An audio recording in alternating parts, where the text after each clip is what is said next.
नमस्कार साथियों, बहुत बहुत स्वागत है आप सभी का सिनॉप्सिस आईएएस के इस लेक्चर में। और आज हम बात करने वाले हैं बहुत ही इम्पोर्टेंट टॉपिक की। शुरुआत करेंगे आज हम कृषि साख से जुड़े प्रश्नों के ऊपर। तो फ्रेंड्स, पिछली क्लास में हमने बहुत सारे टॉपिक कवर किए एग्रीकल्चर से जुड़े हुए, और ये टॉपिक अभी चलेगा। क्यों चलेगा? क्योंकि ये जो टॉपिक है एग्जामिनेशन पॉइंट ऑफ व्यू से बहुत इंपॉर्टेंट है। एग्रीकल्चर से सबसे ज़्यादा प्रश्न पूछे जाते रहे हैं, स्टार्टिंग से मैं बोल रहा हूँ आपको।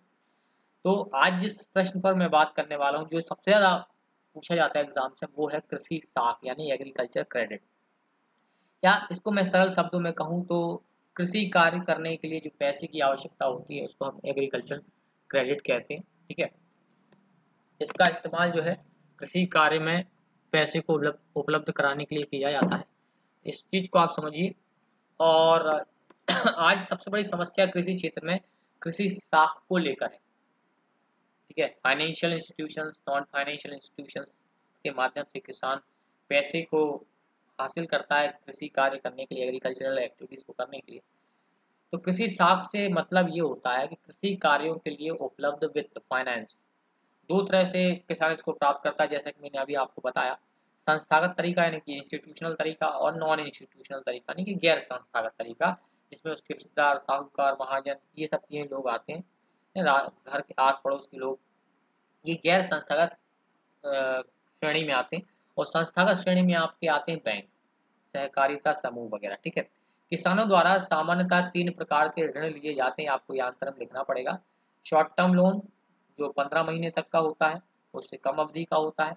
मध्यकालीन होता है 5 साल से 15 महीने के बीच का। ठीक है, और लॉन्ग टर्म होता है 5 साल से ज़्यादा अवधि का। तो किसानों द्वारा अल्पकालीन ऋण क्यों लिया जाता है? बीज, खाद, पशु चारा खरीदने के लिए। मध्यकालीन ऋण क्यों लिया लिया जाता है? पशु खरीदने के लिए। ठीक है, ये सारी चीजें आपको याद रखनी है। एक और चीज मैं बता दूं, भूमि विकास बैंक बहुत पूछा जाता है। ठीक है, भूमि विकास बैंक की स्थापना क्यों की गई थी? अगर किसी व्यक्ति को भूमि की आवश्यकता है, भूमि खरीदना चाहता है, तो उसके लिए ऋण प्रोवाइड किया जाता है इसके माध्यम से। ठीक है, तो ये शुरुआत की गई थी। यह बैंक किसानों को भूमि खरीदने, भूमि पर स्थायी सुधार करने और ऋणों का भुगतान करने आदि के लिए लॉन्ग टर्म लोन प्रोवाइड करता है। इसके बाद एक और क्वेश्चन पूछा जाता है, अगर आप कृषि अर्थव्यवस्था से जुड़े प्रश्नों को देखेंगे, तो वो है ग्रामीण क्षेत्र में क्षेत्रीय ग्रामीण बैंकों की भूमिका। 3 नंबर या 6 नंबर की कैटेगरी में ये क्वेश्चन पूछा जाता है। ज़्यादातर 3 नंबर में पूछा जाता है। 1975 में क्षेत्रीय ग्रामीण बैंक की स्थापना हुई थी भारत में, जो क्या करता है, कृषि क्षेत्र में लोन प्रोवाइड करता है, साख प्रोवाइड करता है, फाइनेंस प्रोवाइड करता है। केलकर समिति ने इसको रिकमेंड किया था और कहा था कि 1985 के बाद भारत में कोई भी रीजनल रूरल बैंक नहीं खोला जाएगा। और कृषि क्षेत्र में आज मैं बात करूं, इंस्टीट्यूशनल लोन के बारे में बात करूं, तो आज भारत में इस क्षेत्र में 65% जो लोन दिए जाते हैं, किसान अगर जो फाइनेंस का इस्तेमाल कर रहा है उसका जो है वो इस्तेमाल कर रहा है इसमें, है ना।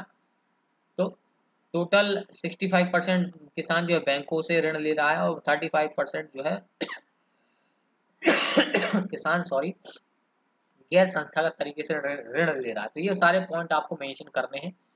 कृषि क्षेत्र में संस्थागत ऋण की कैटेगरी में बताऊं तो कमर्शियल बैंक से किसान 74% ऋण ले रहा है, कोऑपरेटिव बैंक से 17% और 9% आरआरबी से ले रहा है। और एक नीति बनाई गई थी किसानों के लिए कि 40% जो लोन जो है कुल ऋण का, बैंक उसका 40% प्राइमरी प्राइमरी सेक्टर को देना अनिवार्य है, जिसमें प्राइमरी सेक्टर में भी किसको, कृषि को 18% देना अनिवार्य है। ये नियम बनाया गया।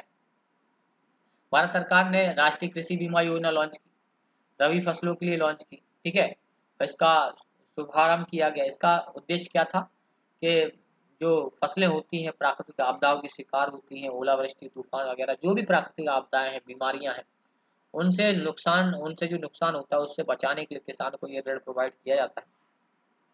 ठीक है, इसमें 10% सब्सिडी दी गई है प्रीमियम के भुगतान के लिए सरकार द्वारा। छोटे और सीमांत किसानों के लिए दी जाती है। रबी और खरीफ फसलों में ये सारी चीज़ें इसमें शामिल की जाती हैं।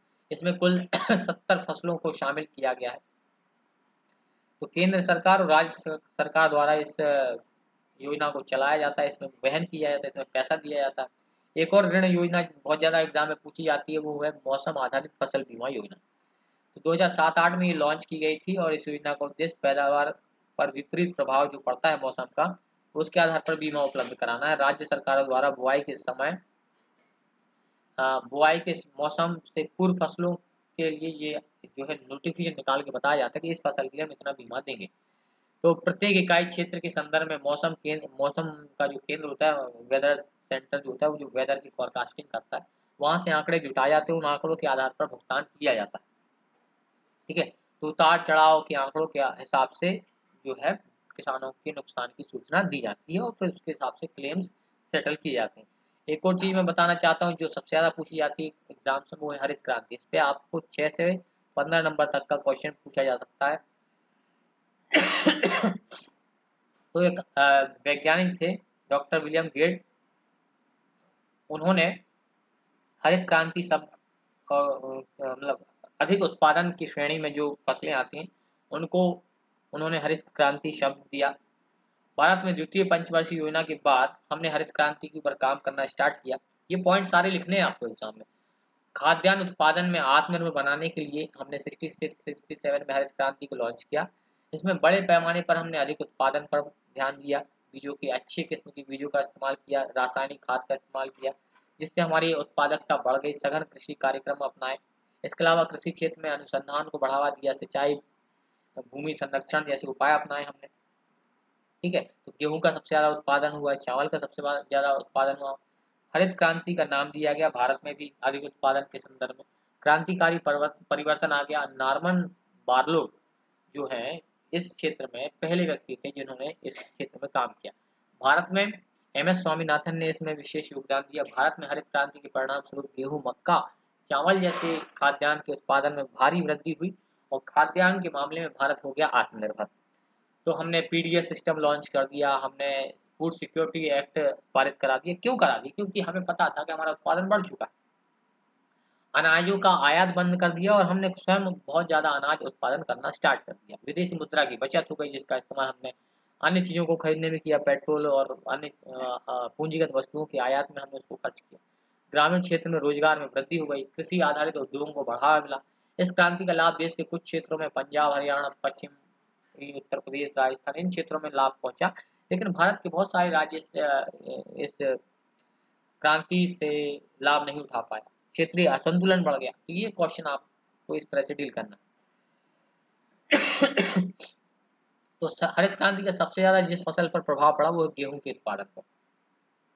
ठीक है, तो हरित क्रांति हर फसल के लिए सही साबित नहीं हुई।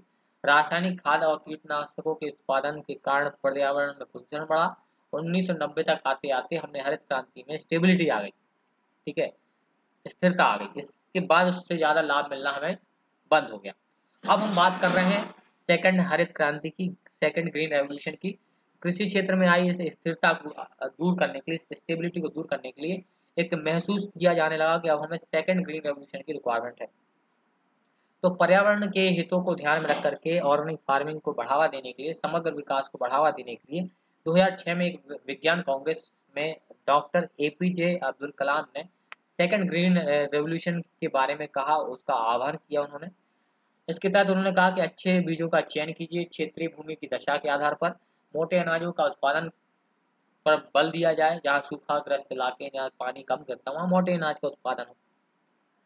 द्वितीय हरित क्रांति के तहत जैव प्रौद्योगिकी, अनुवांशिकी, इंजीनियरिंग का यूज किया जाए, प्रयोग किया जाए।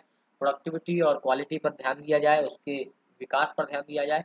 ड्रिप इरीगेशन पर और स्प्रिंकल सिंचाई पर खास ध्यान दिया जाना चाहिए, इस पर उन्होंने फोकस किया।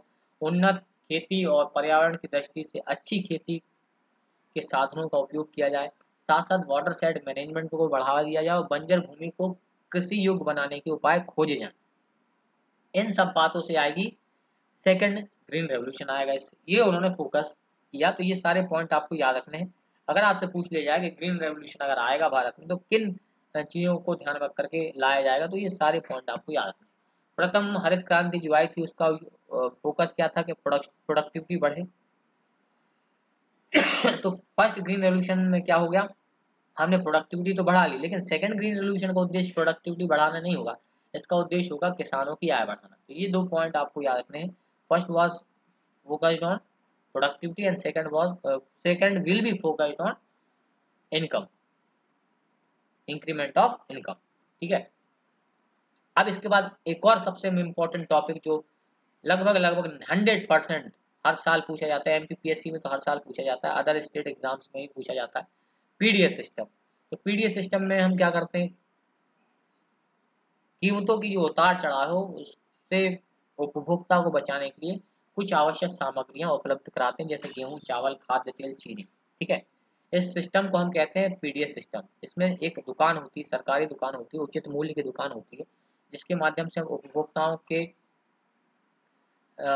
कमजोर वर्ग के जो उपभोक्ता होते हैं, कम आय वाले जो उपभोक्ता होते हैं, उनको कीमतों के उतार चढ़ाव से बचाने के लिए हम इस दुकानों से उनको बेसिक सामग्रियां उपलब्ध कराते हैं, सस्ती दर पर उपलब्ध कराते हैं, कमजोर वर्ग के लोगों को उपलब्ध कराते हैं, ताकि उनको बचाया जा सके कीमतों के उतार चढ़ाव से। इसके अलावा इस प्रणाली का उद्देश्य देश की विशाल जनसंख्या को न्यूनतम पोषण स्तर को कायम रखना है, उनमें जो माल न्यूट्रिशन की प्रॉब्लम है, कुपोषण की समस्या है, उसको दूर करना, ये इसका उद्देश्य है। सार्वजनिक वितरण प्रणाली को अधिक प्रभावी बनाने के लिए 1997 में हमने इसका एक नया वर्जन लॉन्च किया, जिसको कहा गया लक्षित सार्वजनिक वितरण प्रणाली। ठीक है। ये एक इसका बहुत ही न्यू वर्जन था, और इसमें हमने क्या किया, जनसंख्या को दो भागों में बांट दिया, गरीबी रेखा के नीचे और गरीबी रेखा के ऊपर। इस प्रणाली के अंतर्गत गरीबी रेखा के नीचे वाले लोगों को विशेष कार्ड जारी किए गए, उनको ज्यादा अनाज दिया जाता था। ठीक है। और जो कम गरीबी रेखा के नीचे आ जाते थे, उनको कम अनाज दिया जाता था। तो कुल मिलाकर के कैटेगरी दो बना दी गई। पीडीएस सिस्टम को लेकर के एक कमेटी बनाई गई थी जांच करने के लिए कि ये पीडीएस सिस्टम कैसा काम कर रहा है। तो उस कमेटी का नाम था वाधवा कमेटी। ये भी पूछा जाता है कई बार 3 नंबर में कि वाधवा कमेटी क्या थी और किसका क्या उद्देश्य था, और इसने क्या रिपोर्ट सरकार को सौंपी। तो सर्वोच्च न्यायालय ने पूरे देश में सार्वजनिक वितरण प्रणाली की कार्य प्रणाली की समीक्षा के लिए सर्वोच्च न्यायालय के अनुसार अवकाश प्राप्त जो न्यायाधीश थे डीपी वाधवा की अध्यक्षता में एक वाधवा कमेटी बनाई, और इस कमेटी ने 2010 में सरकार को अपनी एक रिपोर्ट सौंपी, और रिपोर्ट में कहा कि पीडीएस सिस्टम जो है भारत की सबसे भ्रष्टतम संस्था है।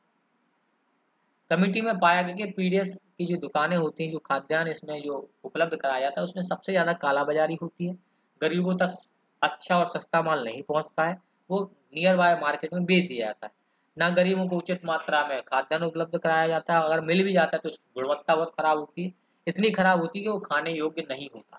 ये कमेटी ने अपनी रिपोर्ट में सरकार को कहा। और एक और इम्पोर्टेंट क्वेश्चन जो हर साल पूछा जाता है, 100% पूछे जाने की संभावना जिसमें रहती है, वो है भूमि सुधार। क्योंकि कृषि क्षेत्र का सबसे पहला सुधार है, तो इससे जुड़े प्रश्न हर साल परीक्षाओं में जो है पूछे जाते हैं। तो भूमि सुधार में आपको मैं बता दूं कि भू धारण व्यवस्था को बदला गया, लैंड होल्डिंग को बदला गया, लैंड होल्डिंग किस प्रकार की होगी भारत में, इस सिस्टम को बदला गया। सामाजिक न्याय की हमने संविधान में बात की थी, तो हमने सामाजिक न्याय कैसे आएगा, जो लगान लिया जाता था अंग्रेजों के समय, क्या था, लगान वसूलने की प्रथा थी, जमींदारी सिस्टम था, उस सब को खत्म करने के लिए हमने भूमि सुधार भारत में लॉन्च किया। भूमि सुधार के अंतर्गत हमने क्या किया, बिचौलियों का सिस्टम खत्म किया, काश्तकारी सुधार किए, जोतों का आकार में सुधार किया, चकबंदी, भूधारिता की सीमा निर्धारित करने के लिए हटबंदी जैसे उपाय अपनाए। परंपरागत रूप से ब्रिटिश काल से चली आ रही जमींदारी, महलवाड़ी, रैयतवाड़ी प्रथा को खत्म किया। और जमींदारी उन्मूलन की शुरुआत हमने कब कर दी थी, 1950 में। तो भूमि सुधार हमने स्टार्ट किया बेसिकली 1950 में, और ये चला कब तक, 1970 तक। मतलब 20 साल लग गए हमें जमींदारी सिस्टम को खत्म करने में, 20 साल लगे, क्योंकि जो जमींदार थे बाद वो नेता बन गए, पार्लियामेंट में पहुंच गए अपने अपने क्षेत्रों से चुनाव जीत करके। तो ये प्रक्रिया इसमें लग गया अपन को 20 साल, लेकिन अल्टीमेटली हमने भूमि सुधार कर डाला, है ना, गरीबों तक भूमि हमने पहुंचा दी। तो जो कुछ भी हमने अभी पढ़ा वो अंग्रेजी में आप यहाँ पर देख सकते हो, ये क्वेश्चन पूछे गए हैं परीक्षाओं में, तो इनको आपको तैयार कर लेना है। आज के लिए बस इतना ही, आगे हम इससे जुड़े और महत्वपूर्ण प्रश्नों पर चर्चा करेंगे। थैंक्स फॉर वॉचिंग, देखते रहिए synopsis IAS. Thanks for watching.